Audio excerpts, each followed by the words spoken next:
Welcome back everybody, your typical bull here, and we are back for our third lesson in this tape reading course, and we are going to cover bidding, offering, overlapping, and sweeping.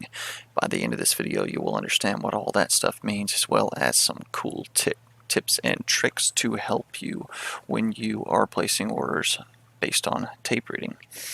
Before we get into it though, please do remember to like, subscribe, and comment. Your support really helps the channel to grow, and it is very much appreciated. And if this content helps you, please consider subscribing and sharing it on your social media accounts. Alright, so let's get right into it. What is a bid and what is an offer?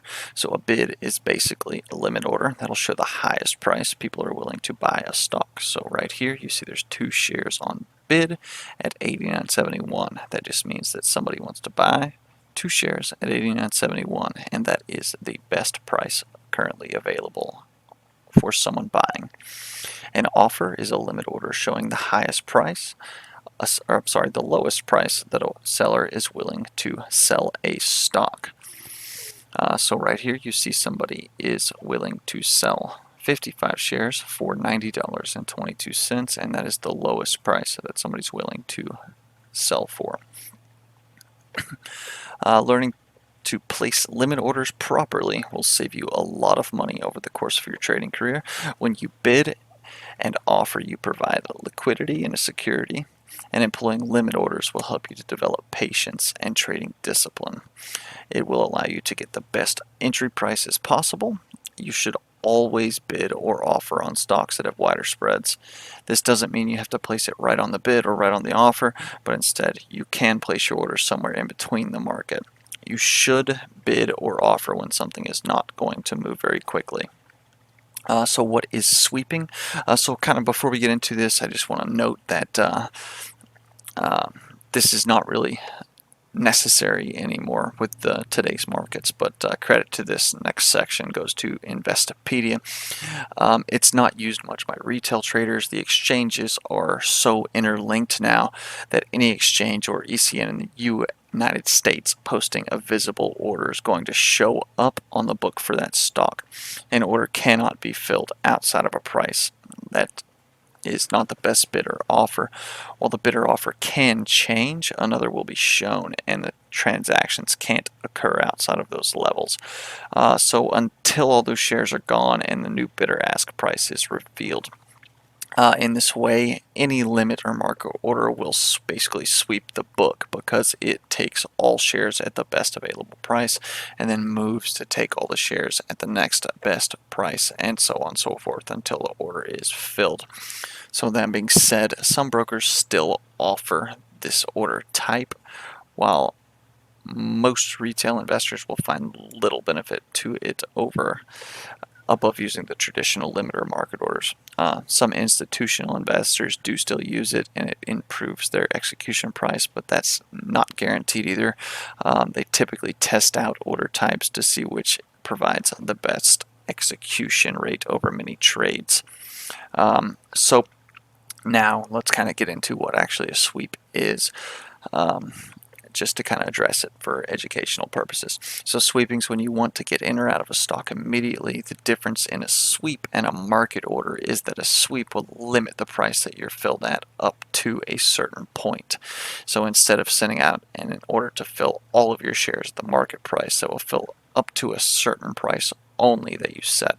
So for example, if you have 1,000 shares of AAA stock and you want to get out of it like right now, you could use market order. You might get filled anywhere from 1 to as far as 25 cents away, depending on the market spread and how liquid the stock is. It's going to depend on how much slippage you get on your orders. So if you used a sweep instead, you can tell it to only fill like up to 10 cents on the amount of shares available for sale. So this might result in you not getting a full fill, but it's going to be better to get some or most of your order filled up to this point. It'll give you better kind of grasp on the management of your order and more control over it. So a lot of algorithms can take advantage of market orders by pulling their own orders just so that your orders will fill lower. And on the other side, say you're looking to get long on a stock because you're watching a huge offer get eaten up quickly, but by buyers, and you see a breakout coming. If you sweep the offer but it breaks out and your order has not been completely filled, then you'll get filled all the way up to the point where your sweep cut off only. And if you put in a market order, you're going to get filled all the way to the top of the breakout if nobody's willing. If there's no bids in between or offers in between there. It's useful because a lot of the time security will break out and move quickly away from your entry. And if you're not completely filled on your market order, it does happen to break out. You could suffer a lot of slippage. Sometimes it's just better to use a sweep order because it gives you more control of your fills aside from market orders. Use these types of orders when you want in or out of a stock immediately. But this is, like I said before, this section was just for education. These order types aren't used very often at all anymore because of how liquid today's markets are. So when do you want to bid or offer as opposed to market ordering? So general rule of thumb is you should always try to put a bid in for a stock when you're buying or an offer when you're selling. Sometimes though, when it is moving quickly away from you, you're going to have to use a market order to get a fill. It'd be the equivalent of just paying the offer or sweeping the offer in today's markets. Or if you are on the sell side, it would be just selling at the bid. So the time to use a market order is when you want to fill immediately, when a stock's moving very quickly, when it's breaking out or down. Remember, always use a bid or offer on stocks with wider spreads because the last price that's traded on your screen may not be the price that you are filled at. If you put a market order in, it's going to fill you at the best bid or the best offer every time. So if there's 10 shares on bid here at 90 and you're trying to sell, and then the next bid is 10 shares at, let's say, 80, you're only going to get 10 shares at 90, and the next 10 shares will get filled at 80 when you use a market order. So you'll learn to kind of better judge the times to use market orders as you progress as a trader. And just a note here, if you are swing trading, you should pretty much always use limit orders. You have the luxury of waiting, whereas a day trader does not. Over time, this will lower your overall cost. It'll give you better entries. You get to pick the price that you want to be filled at, and it won't fill higher. So over a large sample size of trades, you're going to save quite a bit of money. Let's just use an example here. So imagine you take 1,000 trades for 100 shares each over the course of, let's say, a year. And each trade you save anywhere from 2 or 3 cents per trade. So over the course of those trades, you're going to save $20,000 to $30,000 in just slippage. So you can kind of see how those numbers will add up over time. So FIFO or FIFO basically is the way orders are filled as a first in, first out. So if there's a very large order and you just jump in with it, you may not get filled. Oftentimes you need to step in front of an order to get filled. So let's just say right now this 3,000 was 300,000 and you wanted to sell your shares here.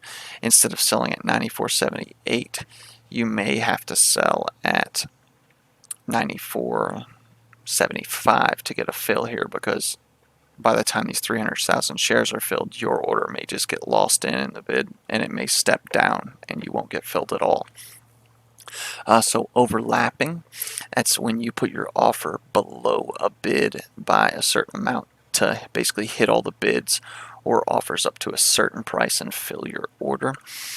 You overlap when you have to flip a position, or it's basically like sweeping kind of, but with more control. That should say or when you have to flip a position, but it says something different. Sorry, I was typing this late at night. So you can use this to make sure you get filled, and it's not really needed unless you're trading like an illiquid stock. Again, it'll fill your order up to a certain price that you set.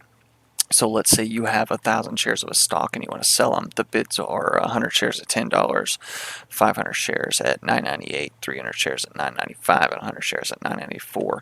If you place your offer at $9.93 for your 1,000 shares, your order should be filled down to the 994 bid, because it would basically just sweep all of these offers and fill your order at the best available prices. If you're going long, the concept is kind of the same, only in reverse. Things to note when you place your orders, so pay attention to how quickly your orders are filling, right? The prices that you're getting, and if they get filled at all, really. It'll help you to kind of better analyze what's going on in the stock you're trading. If you place a bid and it's filled quickly, this means that someone is willing to sell to you right now at that price. If you place an offer and it's not filled, or it takes it a long time to get filled, this could mean that no one's willing to buy your stock at that price. How fast your orders are filled kind of shows the urgency of the other participants and can help you kind of gauge strength or weakness in a security. So sometimes if you put in an offer and the offer moves or steps down, then you cancel your order and the original offer could go back right to where it was before. Or you drop your offer and it steps down again and you hit the bids for a fill. Sometimes you see bids and offers both move from where you place your orders. You need to pay attention to this kind of stuff. You can gain information when you are long in a momentum move by trying to sell a small part of your position on the offer. So if you're filled very, very quickly on the offer, you might have some room to run in the stock because buyers are quickly scooping up the shares that you're putting out there and they're buying them.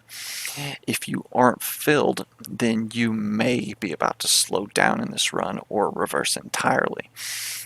Or let's say you go short in front of a big seller, and let's say you plan to exit if the seller removes or lifts his offer and are looking at the underlying bids. You expect a slippage of about 6 cents or so, and then that seller lifts their offer, so you cover your position, and then you notice that the price that you're filled at is where the original seller was sitting.